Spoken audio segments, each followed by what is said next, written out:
Hello, everyone, and I hope you're all well.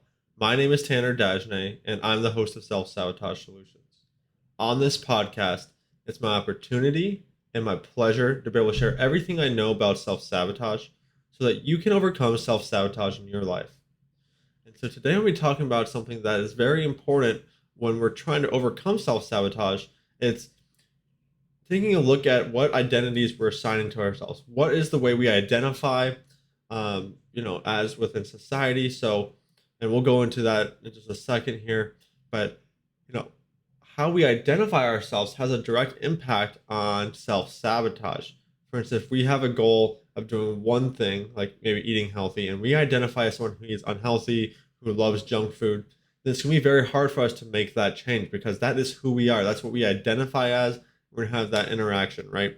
So what are some of the different ways we could identify? And there's so many. So this just is a small list, but if, you might have your own way you identify, or most people have multiple different identities they assign to themselves. But it's important to think about, if you took this thing away from you, would you still be you? And my answer to you, I think, is yes. You would still be you because this part is not who you are. The unhealthy eating is not who you are. A disease or whatever is not who you are. So, being shy is one example. That is not who you are. That is actually something that you've learned to do. And you can always change that. You can change if you're shy or not shy. I used to be very introverted. I used to be very shy. I used to think I was a shy person. I would tell myself I was a shy person. And you know what happened when I was in groups of people? I was more shy. But I've been able to change that around just by changing the things I was telling myself, changing the story I was telling myself, and changing the identity I was assigning to myself. Now I'm no longer a shy person. I'm someone who is confident and loves to speak to other people, right? So there's a big difference in what we identify as, because that has direct impact on our self-sabotage. So what are some other ways we could be identifying? We could be identifying as someone who's overweight, someone who's obese, someone who's ugly, someone who has a lot of acne, right? Someone who is a joker, who's only good for making, having fun. Someone who's only a jock, who's dumb and, has only athletic abilities. Someone who has asthma. That was something I had for myself. I had to try to change my thinking around so I didn't think of myself as someone who has asthma. Was I suffering from symptoms that are similar to asthma? Sure. But I didn't want to identify that way because it was actually holding me back from removing the asthma from my life. And I was able to address that, and I don't ever use my inhaler very often anymore. If I do, um, it's only for very specific situations when something flares me up. uh, Fibromyalgia, that's what my wife had to deal with, and she, assigned that to herself. She was told there was never going to be, she's never going to be able to remove that from her life, and so she identified as having fibromyalgia. And when she was trying to make the changes to get rid of it, she found that she had to change her identity behind it so that she wasn't identifying as someone who has fibromyalgia anymore. She was just identifying as Maddie, someone who's a healthy person. And, she doesn't have fibromyalgia anymore. So you can actually address these things. And when you start to let go of these identities, it'll be much easier to actually move into the new identity that you want, because we got to change what we're identifying as, right? That's where we cause some problems. This goes for all different kinds of diseases and problems like cancer, whatever, right? Whatever it is, just because it's happening to you doesn't mean it has to be your identity. It's not who you are. It doesn't make it who you are. And, um, a failure is one that is an identity that a lot of people take on. It's a very common identity that is very high in self sabotage, because if we consider ourselves a failure, a lot of times we're not even going to try doing certain things because we're going to be like, oh, we're just going to fail. We tell ourselves that story. We have that story pre-built into our heads.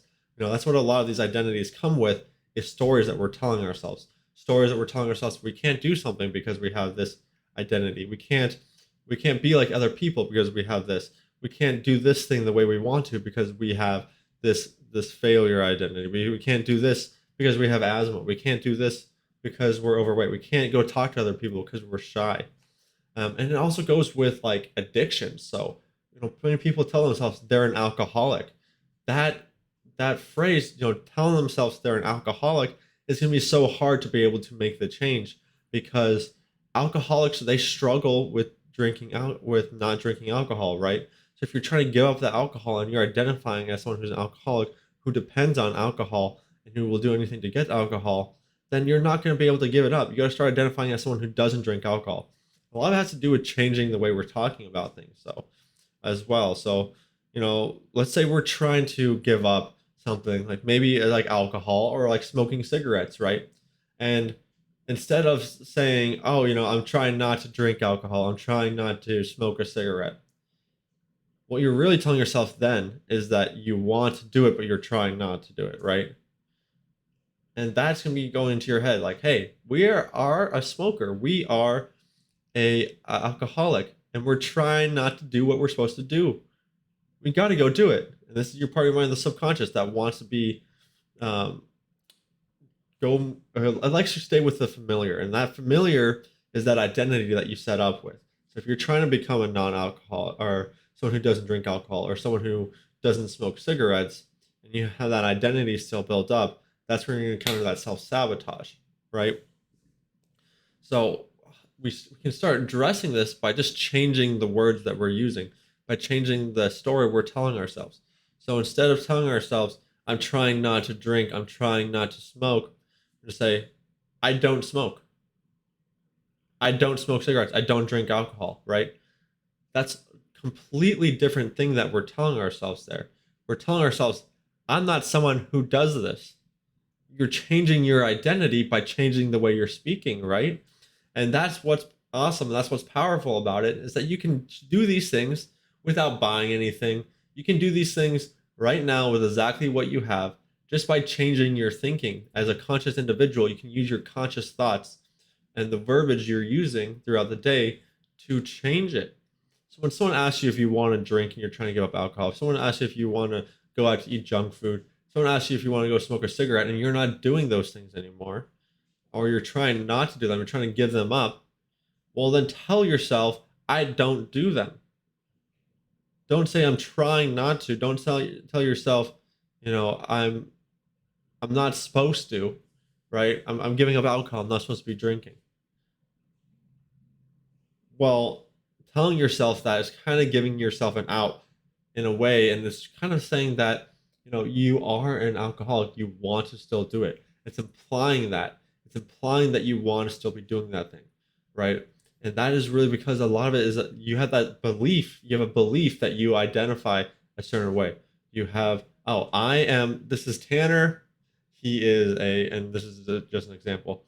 He is shy. He's a smoker, and he likes alcohol, and this is who he is."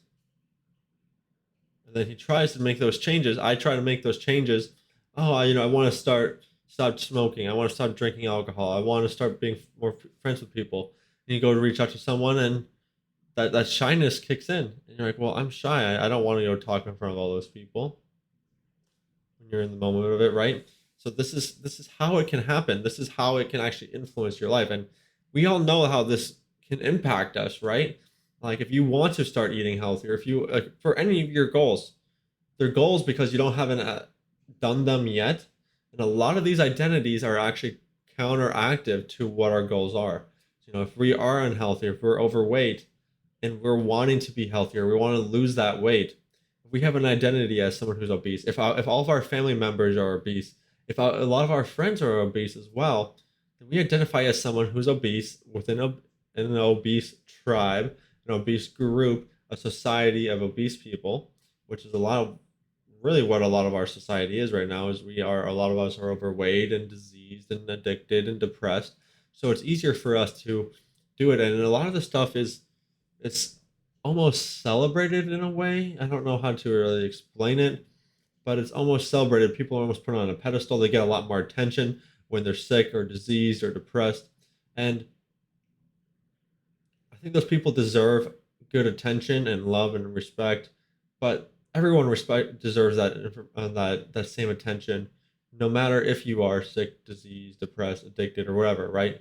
We all deserve this kind of love and attention, and we don't want to put people on a pedestal when they're sick or diseased.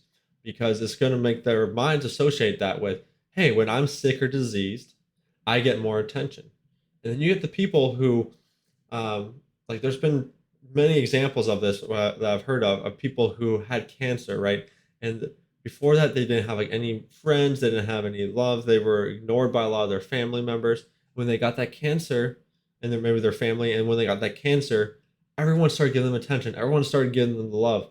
And some of these people have been cured, they don't have cancer any longer. And I've heard stories of these people saying, I want to have cancer again. And when they were asked why, is because they didn't they were treated so much better when they had cancer. They were loved, they were respected, um, they had attention. That's the way it works for a lot of us. These identities provide us something. These identities provide us usually something like that. And when we start to go away from it, not only when we're giving up our identity, we have to try to fight our identity, which is a really hard thing to fight. We're also trying to fight that feeling, or that the positive that identity is giving us. And for some people, maybe just the positive is just fitting in with everyone around you, because everyone is overweight.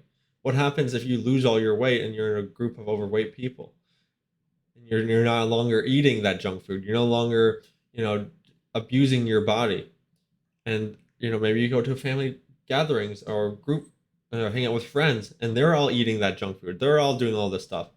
And they're like, why aren't you doing this? Why aren't you doing this? It makes people uncomfortable when you're not doing the same things that they're doing, especially when you used to do them. I know from when I stopped drinking alcohol, there's so many people kind of get weird about it, and like want you to drink, so it makes them feel more comfortable. Like when I was at a wedding this one time, me and my wife weren't drinking, and this guy just kept trying to offer it.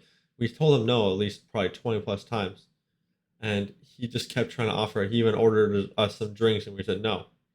He's like, okay, let's drink them both then, right? So your identities can have a very important part to play within self-sabotage. And like I said, we can start making those changes by changing the story that we're telling ourselves, changing the verbiage that we're using, changing the things that we're doing. So if you are trying to stop smoking cigarettes, think about what would someone say, or what would they do if they didn't smoke cigarettes? If they were asked, if you're going to smoke a cigarette, hey, do you want to smoke a cigarette? What would someone who doesn't smoke cigarettes say? No, I don't smoke cigarettes. Those things are nasty. They wouldn't say, oh, well, I'm trying not to have a cigarette, right? Do you see what I'm saying here? Like, what that connection really is. And so it happens so many times with things like people are trying to go on a diet, and most diets, to tell you the truth, just don't work. And that'll be something I have to go completely into.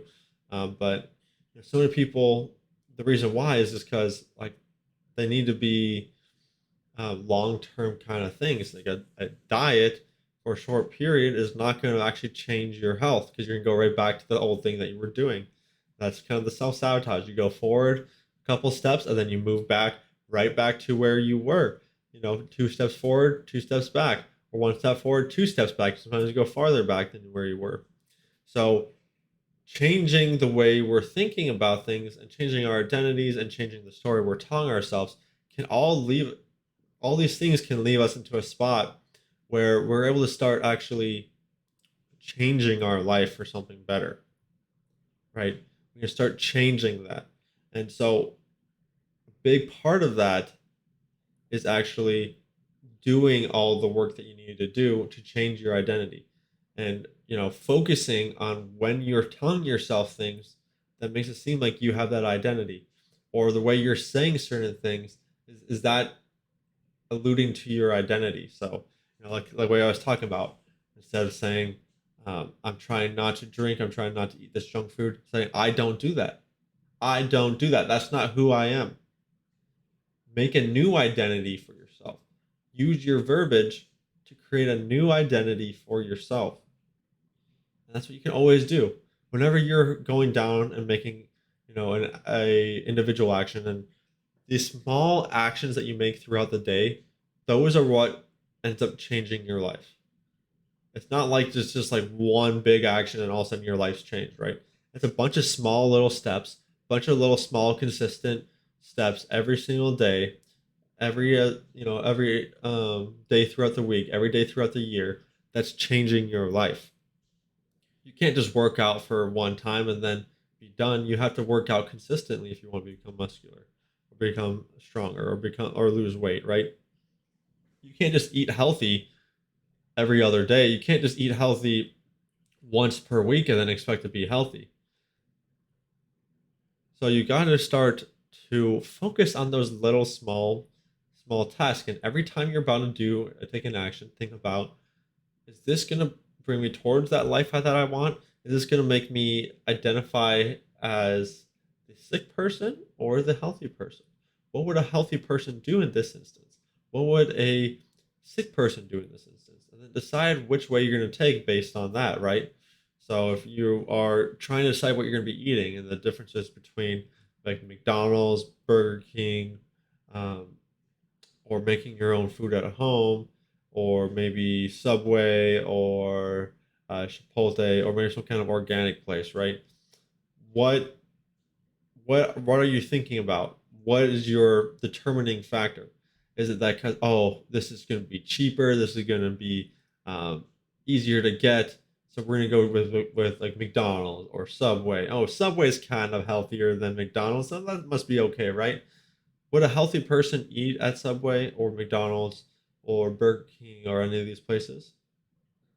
If you ask me, I would say no, because the majority of healthy people I know have done research into what's in these foods and the food quality that is supplied from these companies, and they wouldn't put those things in their bodies. And that's the way I think as well. I don't think about it. Oh, it's the cheaper. It's gonna taste really good. It's gonna give me that dopamine fix. It's gonna be really cheap. It's gonna be really fast. It's gonna be convenient. I try not to think about it that way. I think about, oh, that's gonna make me feel sluggish. That's gonna actually increase the toxic load in my body. Oh, that's gonna make me feel more unhealthy. So part of changing our identities is just changing our thinking, right? Changing the thinking that we're doing. Because if we identify as someone who is overweight and enjoys eating unhealthy food, then we're going to have a certain way of thinking about that food, a certain way of thinking about all that information. So today is going to be a little bit of a shorter video or shorter episode, I guess I should say. Um, but really, that's the way that our identities that we assign to ourselves play a role in self sabotage. They can actually either stop our progress and make it so there's more resistance, or if we identify a certain way of what we're trying to do, it can actually increase our ability to get that goal, or live the way that we want to be living if we start identifying the way we want to. So instead of identifying as someone who is unhealthy, we start identifying as someone who eats healthy, and we start telling ourselves the things that someone who identifies as eat healthy would say, and we start taking actions that someone who um, eats healthy would do. Well, then that will actually help us and help counteract some self sabotage. Now, you may still experience some self sabotage, and there's a reason why for this, right?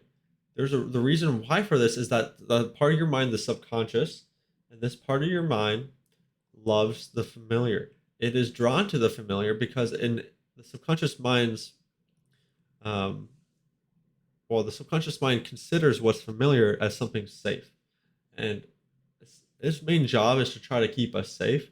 Now you got to understand the subconscious mind doesn't really understand what's good or bad. It just understands what it's seen most often, and what it's seen most often is usually something that is negative within our life. Now there can be some positive things, and it learns just the same way as from the negative things, from the positive things. So look at the good habits in your life, and just because you've likely seen those things repeated throughout your life, and you've wanted to do them. So if your parents always ate healthy, if you see people around you eating healthy, then you're more likely to eat healthy. But it goes the opposite way. If you're eating unhealthy and see other people around you eating healthy, you're more likely to eat unhealthy. Or if everyone around you likes to work out and you're the one who doesn't work out, you're more likely to start working out because everyone around you is doing it.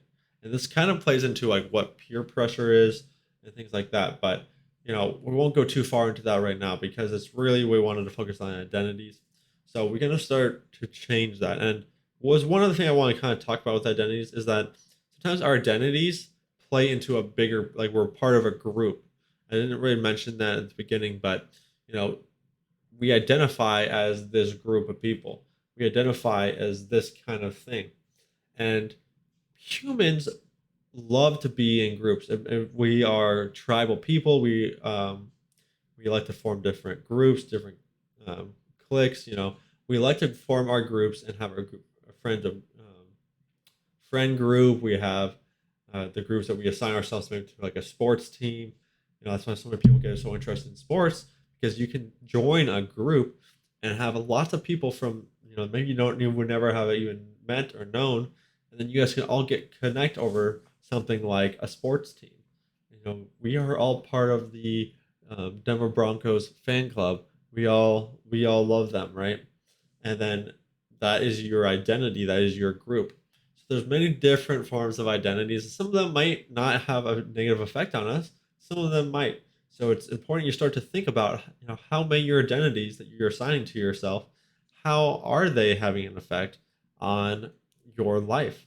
Are they leading you towards the life you want, or are they counteracting what you're trying to do? Are they counteracting the goals that you have set up, like eating healthier, like losing weight, like starting a business, like speaking to a significant other, or speaking to someone that you may find attractive, or going for that job promotion, or starting a podcast? There's so many different things that you could be trying to do, and your identities might be playing a crucial, um, may have a very big impact on what you're trying to do, whether good or bad. So start to think about that. Start to just be aware. That's really what a lot of this is to be aware of what you're saying, be aware of what you're doing, and ask yourself, is this leading me towards the life I want? Would a healthy person do this? If I want to be healthy, would a healthy person be doing this? If I wanted to stop smoking, would a person who doesn't smoke cigarettes be saying this or doing this, right? That's an easy way to do it. It's something you can do every single day. You can keep practicing it, and soon enough, what you'll find out is that those negative actions, like eating unhealthy and things like that, won't come to you anymore, because that's your subconscious mind won't be playing those things on like a record for you anymore. It'll be playing the healthy eating habits, the healthy thoughts, because you had changed your identity. You had made something new familiar for your subconscious mind, and that is how you create that new identity. Anyways, I hope you guys all enjoyed this video. Please give it a like, a thumbs up. Please subscribe. Please give us a comment if you have questions, or if you have any other things you might want to add that maybe I missed and I can always add to the next video. Or if you disagree with me, I'd like to hear that. If you do agree with me, or if you may have some identities that you noticed that have been holding you back or moving you forward. I'd love to hear about all this. So please reach out. Uh, the liking, the sharing, the subscribing, that really does help me continue to do this and get more popularity and be able to help more people, which is my main goal. And if you guys want to work a one-on-one, I am here for you. Just click the link down below in the description, and you can definitely set up a free Zoom call. No strings attached, no requirement to actually work with me. You can just come and we can talk and over a Zoom call, and we can meet each other, and we can just talk about what I might be able to offer you and what you're needing help with. And then, yeah, I hope you guys all have a fantastic day. Thanks for listening, and start being more aware of what you're doing, what you're saying, and be aware of those identities that you have assigned to yourself. Thanks, guys. All right.